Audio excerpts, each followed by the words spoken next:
Hey group leaders, hope you're doing great. I'm glad to get to be with you and wanted to continue to hopefully encourage you, also challenge you a little bit out of the book of 1 Peter. And we're just going to look at one verse today, verse 17, and I love one of the words that's in it. And I hope that maybe you'll let this seep into you a little bit.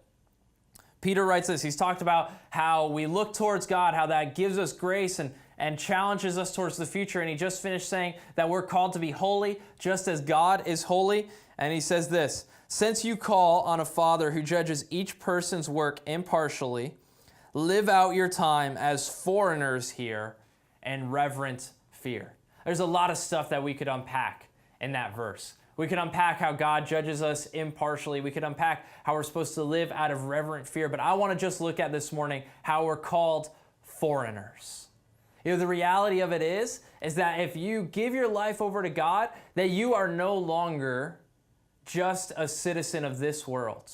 That you're no longer just a 21st century American. You're no longer just a 21st century Venezuelan that lives in America. No, now you are a son or daughter of God. And you're a foreigner in this land.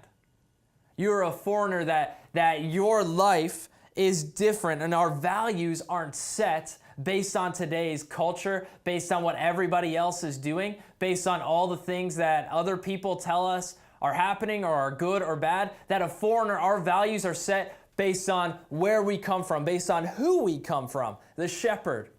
Our values are set by following after him and what he calls us to.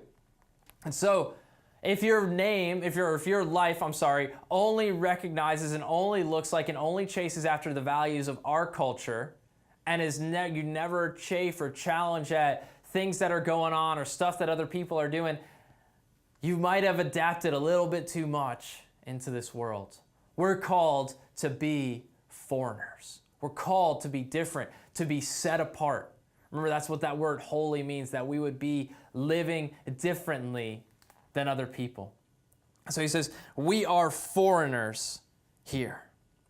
And that we bear, the interesting thing about a foreigner is that when you come from another culture, people recognize it. They see it in your life. They hear it in the way that you talk, your accent.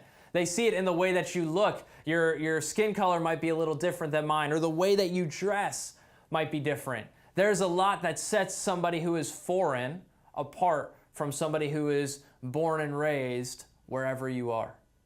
And we're called to be a little bit different. That happens certainly in how we dress and look, maybe in modesty and in dressing in good ways. It happens in the things we engage in, that there's stuff that if a group of people that I know are going to do, there's certain things that I'm not going to go. No, that's not something that I do, and my family's not going to be a part of that, or I'm not going to engage in that. And it comes across hopefully a lot in your attitude, in how you handle things. We talked a few weeks ago about how we're filled with inexpressible and glorious joy because we can focus on the future and on the salvation that Jesus has for us. And hopefully your faith informs how you act. And so you look a little different. You act a little different because we are foreigners in this world. Be different, be set apart, be holy, be a foreigner, because that's who God has created you to be. And he's walking with you every step of the way. Hope you have a great week.